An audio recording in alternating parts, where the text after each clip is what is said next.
ये हमारा परम सौभाग्य है कि हमें प्रतिवर्ष आषाढ़ शुक्ल पूर्णिमा को भगवान वेदव्यास कृष्ण द्वैपायन वेदव्यास की पवित्र जयंती को गुरु पूर्णिमा पर्व के रूप में मनाने का सौभाग्य प्राप्त होता है।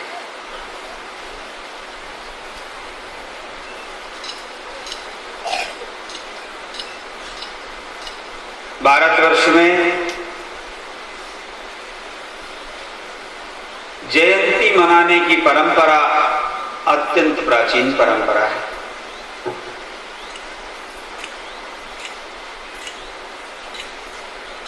हम गुरु एवं गोविंद दोनों की जयंती मनाते हैं और उसी की देखा देखी में अब हम खुदा की जयंती के साथ साथ खुद की भी जयंती मनाने लगे हैं।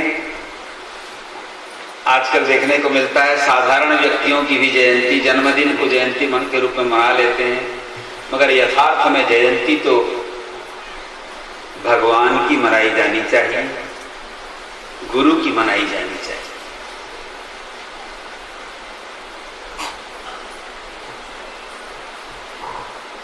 क्योंकि गुरु का पर्व जन्मदिन को जयंती पर्व कहा जाता है।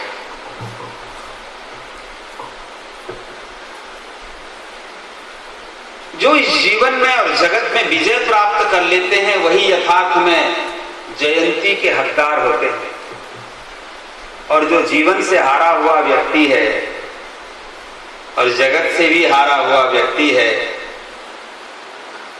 उसकी जयंती भला क्यों मनानी चाहिए।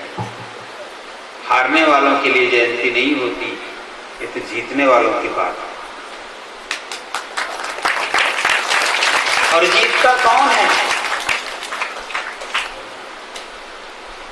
महाअजय संसार रिपु जीत सकई सो वीर। भगवान श्री राम ने कहा है विभीषण से कि विभीषण, तुम इस रावण को जीतने के लिए मेरे लिए बड़ी चिंता कर रहे हो रथ की, लेकिन ये कोई यथार्थ विजय नहीं है। ये संसार में कोई एक आदमी दूसरे आदमी को जीत जाता है तो वो कोई विजय नहीं है।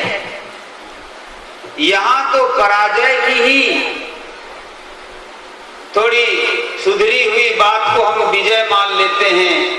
यहाँ विजय का कोई मूल्य नहीं है और पराजय का भी कोई मूल्य नहीं है, क्योंकि ये संसार में तो जीतने वाला भी मर रहा है और हारने वाला भी मर रहा है। सब के सब हारे हुए हैं मृत्यु के सामने, यमराज के सामने सब हारे हुए हैं। अगर जीतना है तो मृत्यु को जीतो और मृत्यु लोक को जीतो। और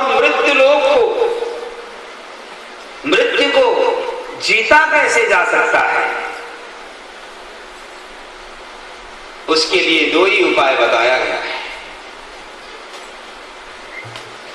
शिष्य ने पूछा जगत गुरु से, जगत गुरु शंकराचार्य ने बहुत ही सुंदर इसका उपाय बताया है। शिष्य पूछता है कि हे गुरु, अपार संसार समुद्र मध्य संवज्जितम में शरणम किमस्ति।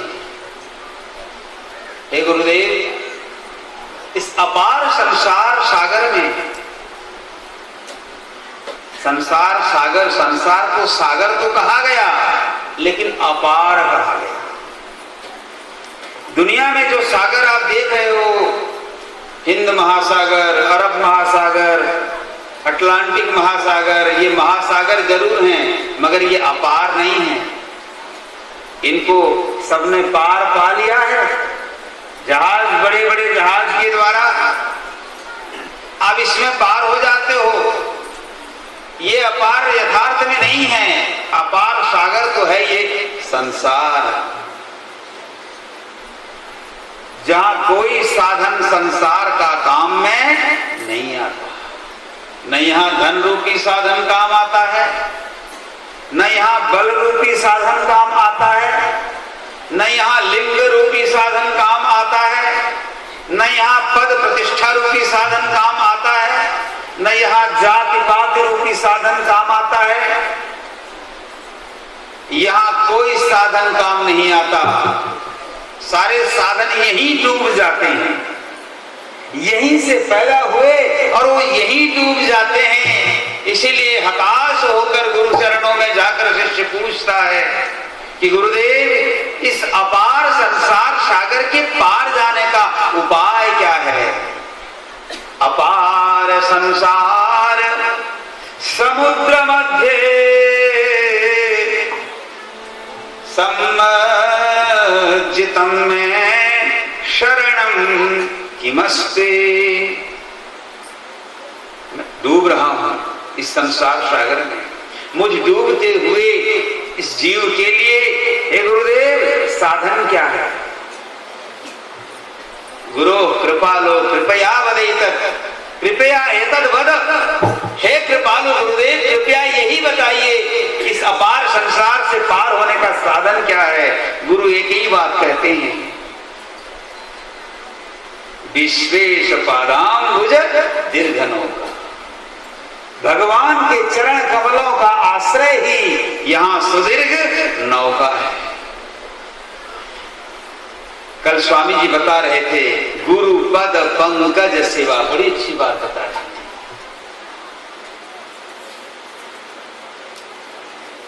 भगवान के चरण कमल का आश्रय, जो इस संसार से हार जाते हैं,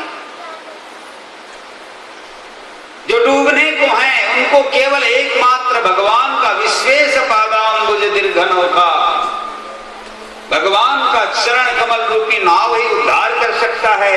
ऐसे भी कहावत है, हारे को हरि नाम।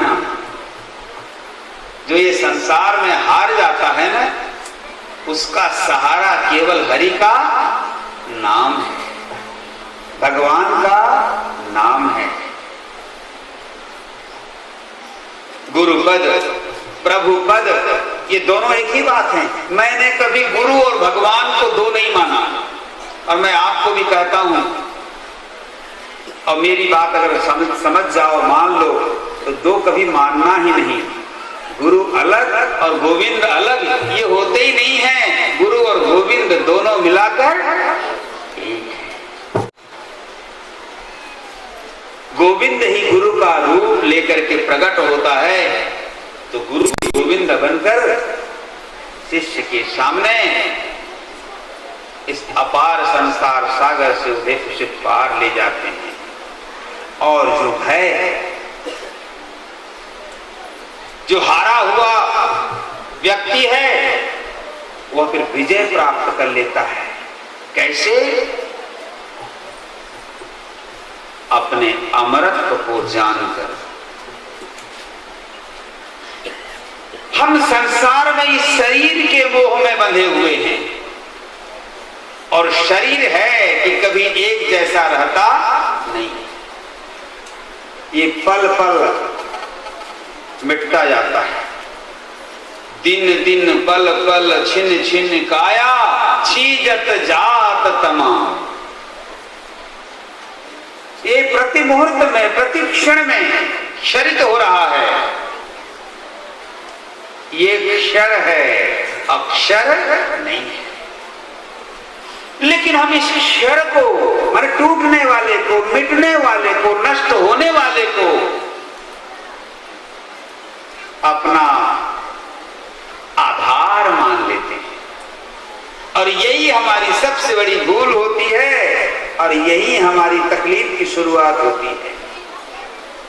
शरीर को हम सुख का साधन मान लेते हैं, शरीर को हम संसार से पार जाने का साधन मान लेते हैं, शरीर को हम अपना स्वरूप मान लेते हैं, और यही हमारी सबसे बड़ी तकलीफ है। और ऐसा मान लेने से ही इस संसार में हम सब कुछ होते हुए भी हार जाते हैं। भगवान ने हमें यहाँ हारने के लिए नहीं, जीतने के लिए भेजा है। लेकिन जीतेंगे कैसे? महा अजय संसार रिपु जीत सकई सो वीर। जो इस संसार रूपी शत्रु को जीत सकता है यथार्थ में वही वीर है। लेकिन उसको जीतने के लिए, इस संसार को जीतने के लिए क्या चाहिए? आपके पास ऐसा रथ होना चाहिए जिस रथ में शौर्य हो, धैर्य हो, बुद्धि हो, विवेक हो, बल हो, परहित का इत्यादि। रामचरितमानस में बहुत सुंदर वर्णन है इसका। इस शरीर को साधन मानो, मगर ये परमानेंट नहीं है, ये क्षणिक है। आपको परमात्मा ने साधन दिया है बुद्धि का। वह बुद्धि जब गुरु कृपा से विशुद्ध हो जाती है और उस बुद्धि में जब परमात्मा का प्राकट्य हो जाता है, परमात्मा को समझ जाती है वह बुद्धि, तभी जीव का उद्धार होता है। तभी जीव स्वयं को जानता है कि मैं जीव नहीं, अरे मैं तो परम हूं, मैं क्षर नहीं, मैं तो अक्षर हूं, मैं मर नहीं, मैं अमर हूं,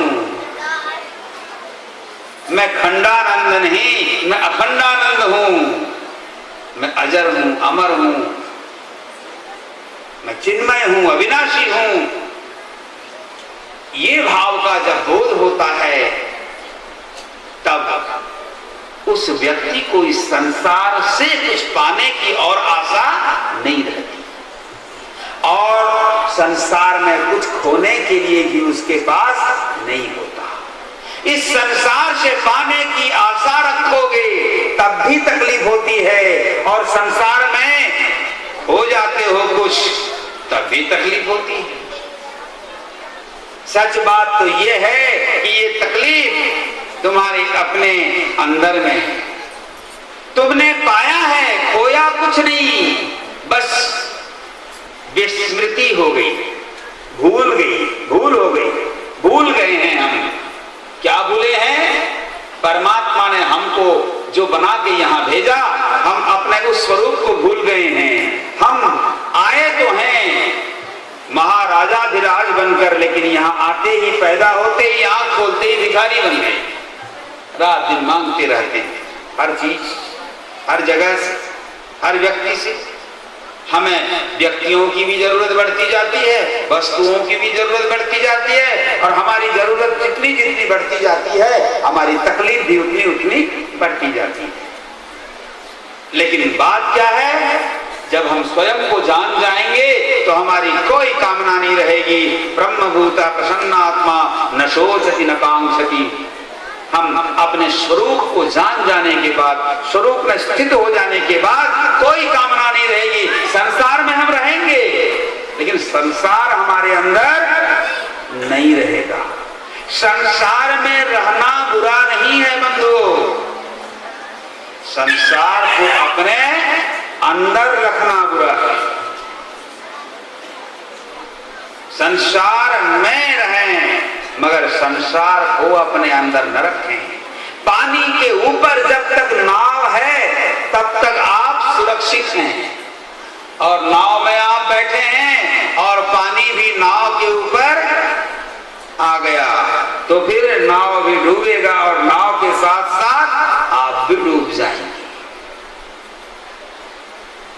देखो, हम जितने भी संसार में प्राणी हैं सब सुख चाहते हैं, हम आनंद चाहते हैं, इसीलिए तो इतना सब कुछ कर रहे हैं। हम जो भी कर रहे हैं संसार में, खाना पीना, उठना बैठना, घर द्वार, संसार जो भी बना रहे हैं, जो भी कर रहे हैं, उसके पीछे हमारा अंतर्निहित उद्देश्य है सुख की प्राप्ति। लेकिन हमें सुख नहीं मिल रहा। क्यों? क्योंकि वर्तमान में हम जिसको सुख मानते हैं वो यथार्थ में सुख नहीं, सुख का भ्रम होता है। भगवान गीता में कहते हैं सुख चाहिए, सुख को समझना भी होगा। हम सुख के लिए जिन जिन वस्तुओं को पकड़ते हैं उससे सुख नहीं मिलता। गीता में सुख की बड़ी अच्छी परिभाषा है। गीता के 18 अध्याय में आप पढ़ना, भगवान श्री कृष्ण ने 3 प्रकार के सुख बताए हैं। सात्विक सुख, राजसिक सुख और तामसिक सुख। सुख किसको नहीं चाहिए? सबको चाहिए।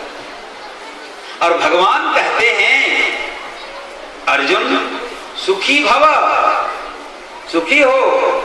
संसार में दुख पाने के लिए हम नहीं आए हैं, लेकिन हमें कैसा सुख चाहिए?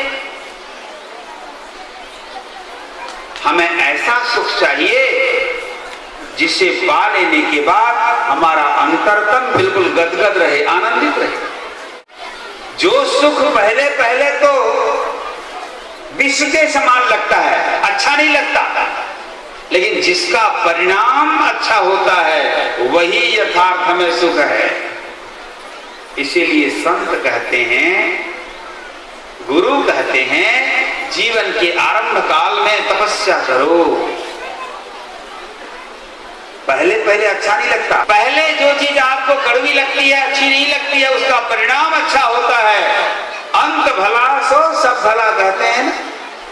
अंत का समय अगर ठीक है, जिसका परिणाम अच्छा है वही उत्तम है। इसीलिए गुरु कहते हैं संयम की बात, गुरु कहते हैं सत्संग की बात, गुरु कहते हैं सज्जनों के बीच उठने बैठने की बात, गुरु कहते हैं तन मन को शुद्ध करने की बात। लेकिन पहले वो अच्छा नहीं लगता। लेकिन भगवान कहते हैं जो पहले अच्छा न लगे मगर जिसका परिणाम अच्छा हो वह सुख सात्विक है। और विषयेंद्रिय संयोगात, और विषय और इंद्रिय के संयोग से, विषय का मतलब होता है ये रूप रस शब्द स्पर्श गंध, विषय के संयोग से, इंद्रियों के संयोग से रूपवती नारी और रूपवान पुरुष का संयोग तात्कालिक कुछ समय के लिए सुख दे सकता है, लेकिन परिणाम दुखद होता है। जिह्वा का रस का स्वाद आप बहुत लोगे, तात्कालिक सुख मिलेगा, मगर बाद में परिणाम अच्छा नहीं होता है। विषयों के और इंद्रियों के संयोग से जो सुख मिलता है वह तत्काल के लिए सुख तो दे दे, मगर बाद में उसका परिणाम अच्छा नहीं होता। इसलिए राजस सुख है। जो प्रथम में सुख दे बाद में दुख दे उसको राजस सुख कहते हैं, और जो आरंभ में भी दुख दे और अंत में भी जिसका परिणाम दुख हो वो अच्छा नहीं है, वही तामस है। हम संसार में तामसिक जीवन जी रहे हैं। इसीलिए आजकल देखना हर आदमी घर में, परिवार में, अंदर बाहर सब कुछ होते हुए भी सुखी नहीं है, दुखी है। क्यों दुखी है भाई? क्योंकि वह ईश्वरार्पित भाव से जीवन नहीं जीता। वो चाहता कि सब कुछ मैं ही भोग कर जाऊं, सब कुछ मेरा है।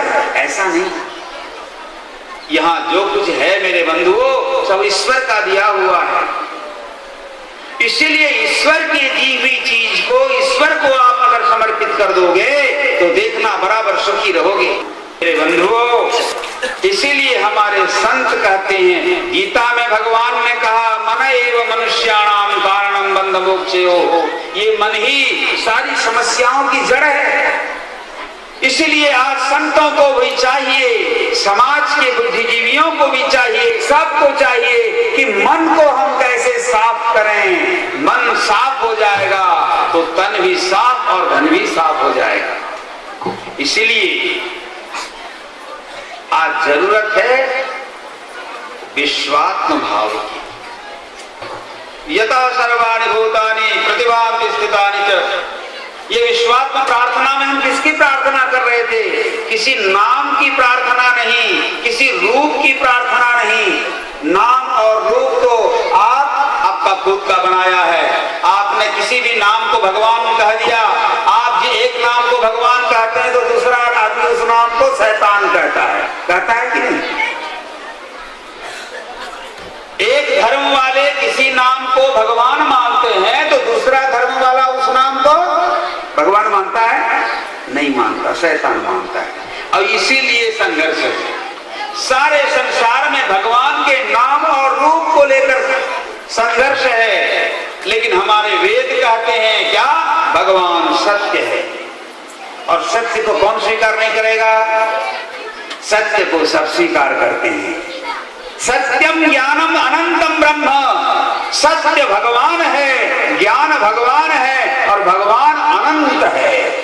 भगवान कोई सीमा में, बलांगीर की सीमा में, उड़ीसा की सीमा में, छत्तीसगढ़ की सीमा में, भारत की सीमा में या दुनिया की सीमा भर में भगवान नहीं है। और जो सीमा में बंध जाता है वो भगवान नहीं होता।